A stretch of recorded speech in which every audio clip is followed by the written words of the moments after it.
ট্রেনটি সাঁতরাগাছি রেলওয়ে স্টেশনের কাছে এসে ধীরে ধীরে গতি কমায়। তার চাকার ঘূর্ণনে শোনা যায় প্রতিদিনের অভ্যস্ত এক সুর। বাঁদিকে, যেখানে একসময় সূর্যের আলো জলের ওপর ঝিকিমিকি করত, এখন সেখানে এক সবুজ নীরবতার চাদর টাঙানো। সাঁতরাগাছি ঝিল জলজ অপরাজিতার আচ্ছাদনে ঢেকে স্থবির অবহেলায় নিঃশেষ হয়ে যাচ্ছে। আজ 1 নভেম্বর 2025 সালের শীতের শুরু। এই সময়ে তো এই হ্রদে প্রাণ ফিরতে শুরু করার কথা। দূর দেশ থেকে ফেরা পরিযায়ী পাখিদের পাখার শব্দ তাদের কিচিরমিচির ভরিয়ে তোলার কথা। আকাশ ভরা সকাল। সাইবেরিয়া থেকে, ভুটান থেকে, উত্তর দেশে ঠান্ডা হাওয়া পেরিয়ে ওরা আসে, কিন্তু আজ হ্রদ নিঃশব্দ, অপূর্ণ কবিতার মতো অপেক্ষায়। প্রতি বছর অক্টোবর মাসে হাওড়া পৌরসভার কর্মী, এনজিও, স্বেচ্ছাসেবক আর রেলওয়ে কর্তৃপক্ষ একসাথে কাজ শুরু করে।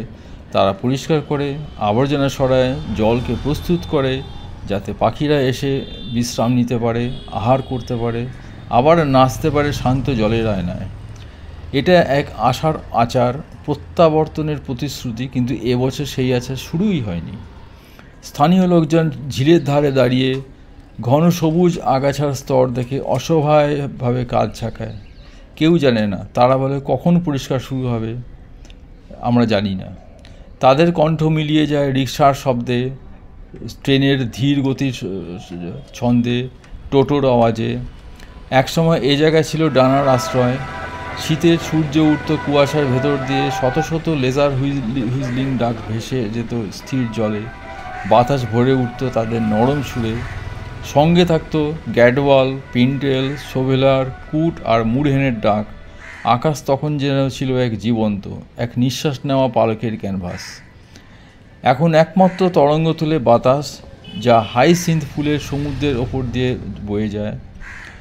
ফুলগুলো নীলচে বেগুনে সুন্দর, অথচ প্রতারণাময়, কারণ কচুরিপানার নিচে জল হাঁপাচ্ছে, মাছেরা লড়ছে, অক্সিজেন ফুরিয়ে যাচ্ছে। ঝিল ধীরে ধীরে পরিণত হচ্ছে জলাভূমিতে, নিঃশব্দে, অচেতনভাবে, যেন কোনো দেহ নিঃশ্বাস হারাচ্ছে। যেসব আলোকচিত্রীরা একসময় দীর্ঘ লেন্স এবং নীরব হৃদয় নিয়ে এখানে আসতেন, তাদের কাছে এই নীরবতা অসহনীয়। একসময় শাটারের শব্দ মিশে যেত ডানার গানে, প্রকৃতি আর মানুষের মিলিত সিম্ফনি।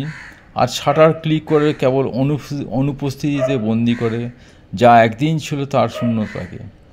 স্টেশনের দেয়ালের পাশে বসা এক বৃদ্ধ আঙ্গুল তুলে দেখান ঝিলের ধারে, দীর্ঘশ্বাস ফেলে বলেন, প্রতি শীতে আমি আকাশকে সাদা হতে দেখতাম পাখিদের দলে। তারা ঘুরে বেড়াতো ঝিলের ওপর, মনে হতো যেন আশীর্বাদ নেমে আসছে স্বর্গ থেকে। এখন দেখি শুধু সবুজ আর নিঃসঙ্গতা। পাশেই সাঁতরাগাছি রেলের ওয়ার্কশপে লোহার শব্দ, তেলের তীব্র গন্ধ আর যন্ত্রের জীবন্ত গুঞ্জন। তবুও ঠিক তার ওপরে ঝিল স্তব্ধ। দুই পৃথিবী মিলেছে উদাসীনতার প্রান্তে। নভেম্বরের প্রতিদিন কেড়ে নিচ্ছে এক একটি সম্ভাবনা। ফেরার সুযোগ হারিয়ে যাচ্ছে ডানাদের আগমনে। যদি খোলা জল না থাকে, খাদ্য না থাকে, আকাশের প্রতিবিম্ব না থাকে, তবে পরিযায়ী পাখিরা ফিরবে না। তারা চলে যাবে অন্য হ্রদে, অন্য আশ্রয়ে, আর সাঁতরাগাছি অপেক্ষা করবে বছর পেরিয়ে বছর, স্মৃতি থেকে মিলিয়ে যেতে যেতে। প্রকৃতি সহজে ভোলে না, কিন্তু অনেক বেশি ক্ষমা করে। অপরাজিতা ফুলগুলো কেবল উপসর্গ, রোগ নয়। আসল অসুখ হলো উদাসীনতা, যত্ন করতে ভুলে যাওয়ার ধীর বিষ। তবুও যদি কেউ মনোযোগ দিয়ে শোনে, ঝিল এখনও ফিসফিস করে। শ্বাসরুদ্ধ উদ্ভিদের নিচে জল এখনও নড়ে, দৃঢ়ভাবে, জেদিভাবে। স্বপ্ন দেখে সেই সময়ের যখন রোদ আবার ছোবে তার পৃষ্ঠ। সে মনে রাখে শিশুর হাসি, পাখিপ্রেমীদের ধীর পা, সকালের নীরব প্রার্থনা, যারা এসেছিল শুধু পাখি দেখতে নয়, শান্তি অনুভব করতে। কিন্তু যেখানে অবহেলা বাসা বাঁধে, সেখানে শান্তি টেকে না।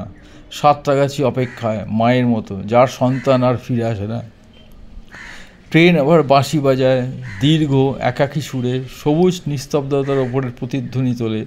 শীতের সূর্য নেমে যায় ওয়ার্কশপের ছাতের পেছনে, ছায়া লম্বা হয়ে ঝিলের ওপর পড়ে। কচুরিপানার ফুলগুলোকে ফুলে তোলে আরও গাঢ় কার্পেটের মতো। ম্লান আলো এক বক নামে, সতর্ক, দ্বিধাগ্রস্ত। তার সাদা দেহ প্রতিফলিত হয় আগাছার ফাঁকে থাকা অল্প জলে। এক মুহূর্তের জন্য ঝিল যেন শ্বাস নেয়, তারপর বকটি উড়ে যায় মলিন আকাশে, মিলিয়ে রেখে যায় কেবল কয়েকটি তরঙ্গ যা দ্রুত মিলিয়ে যায়। দৃশ্যটি শেষ হয় না সমাপ্তিতে, বরং আশার প্রতীক্ষায়, কারণ আবার একত্র হয় পৌরসভা, এনজিও, রেলওয়ে আর মানুষ।